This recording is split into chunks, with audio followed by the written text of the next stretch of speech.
You ever come home and feel like your whole world's been flipped sideways? That was me just a regular Tuesday driving down the same gravel road I've taken every day for over 40 years. My truck creaked like usual coffee and the cup holder was still warm, and my old dog Charlie was hanging his head out the window tongue, flapping in the wind like he owned the place. And honestly, he kind of did. We all did. This land, 40 acres of oak fence line and memory, was ours. Bought by my dad in '72, worked on ever since, raised 3 generations, and buried 2. And now it had a damn fence running across it like I didn't matter. So you can imagine how I felt when I saw that shiny metal fence slicing right through the southern edge of my property like a knife. It wasn't ours. Hadn't been there yesterday. And worse, it had a sign. Private property, Red Hollow HOA. No trespassing. I sat there, foot on the brake, just staring. Not mad, not yet. Just cold inside. That sign didn't belong there. This was our land, our damn dirt, and some HOA that popped up 10 years ago had no right putting their name on it. So I did what any man with a working spine would do. I got out, ripped that sign clean off the post, and tossed it in the back of the truck, drove straight to their office before I even got the mail. Inside smelled like lemon cleaner and overconfidence. Girl at the desk looked like she'd rather be filming a dance for TikTok than dealing with me.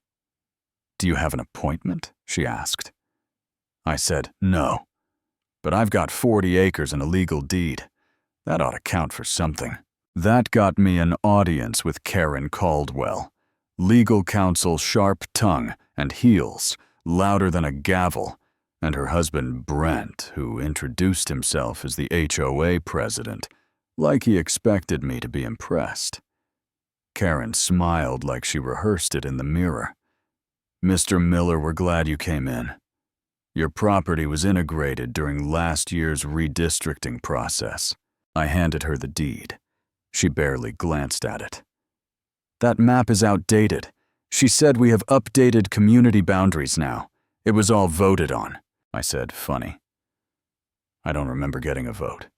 You know, seeing as I actually live there. Karen didn't blink.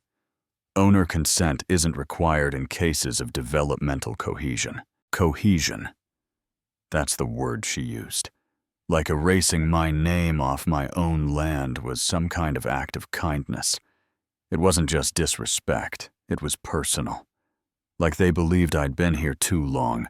That time had given them the right to bury my story under concrete and bylaws. I left without another word. But I knew right then. They weren't just pushing a line, they were starting a fight. Next morning, I'm out walking the trail behind the barn with my grandson Eli, 12 years old, sharper than a tack, and Charlie bounding through the brush like he's still a pup. That's when a gray SUV rolls up shiny and smug, followed by a sheriff cruiser.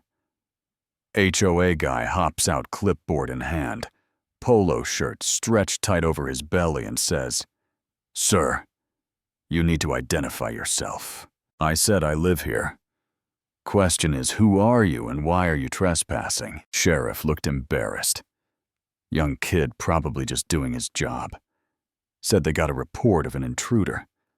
I told him the only intruder was the HOA trying to redraw property lines with a printer and a pack of lies.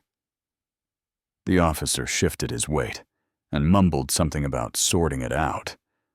But I could see the doubt in his eyes. He didn't believe in what he was enforcing. Later that night, Eli found the envelope. No return address. Inside a typed note. No name, just threats. Accidents happen. Dogs get sick. Maybe it's time you move on. I didn't say a word, just folded it up and put it in my pocket. My fingers stayed curled around it for a while, like holding it tighter might keep the fear from leaking into Eli's world. 2 days later, we found 6 dead rats dumped in the yard, bellies bloated, mouths blue from poison. Duct taped to the oak tree was a torn HOA flyer with one word in red comply. I called Joe. Old army buddy, now a civil attorney with a temper like dry brush. We dug into everything. Deeds, maps, photos. Then came the twist. A plain white envelope slid under my garage door. No signature, just a stack of HOA files. Maps with scribbled lines, forged signatures notes like force annexation quietly and no vote needed if filed internally. We filed suit the next day. Land seizure harassment, endangerment fraud. That's when the smear campaign started. Flyers in mailboxes with a grainy photo of me from a local fundraiser labeled Threat to Community Unity. One showed up in Eli's school locker. He didn't cry, didn't speak, just stared at it for a while, like he was trying to figure out what kind of people would do this over a plot of dirt and pride. Eli didn't say much, just sat under the oak with Charlie and filmed a video talked about our land. What it meant to grow up somewhere real, where trees weren't ornamental and fences had history. That video went viral. By sundown, we had neighbors knocking some angry most scared, all tired of being bullied. Even a woman from the next county brought cookies and copies of her own HOA harassment letters. Court was packed. Karen and Brent showed up dressed like they were headed to a Senate hearing. Our surprise witness, Mark, the HOA tech, who'd had enough. He testified under oath how Karen doctored votes, logged fake attendance, and told him I'd fold under pressure. Judge Simmons didn't blink. When it was my turn, I stood up and said, I don't trespass on this land. I live on it. I've raised children here. I've buried family here. And I'm not going anywhere. She ruled in our favor. HOA disbanded. Karen's license suspended. Brent fined. My land officially restored. That weekend, me and Eli rebuilt the fence. We didn't hire contractors, we did it ourselves, every nail, every post. We hung 2 signs. One said, Veteran lives here. So does the law.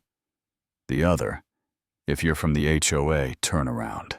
Now the nights are quiet again. Charlie sleeps easy. Eli rides his bike without me looking over my shoulder. And sometimes folks ask how we did it, how one man stood against the system. I tell them, you don't walk off land your father built with his hands. You stand on it, you fight for it, and you don't move. But let me ask you something. What would you have done? Would you have let them erase your roots with a printer and a lie? Or would you have pushed back like we did? Drop your thoughts in the comments. I want to hear where you draw your line.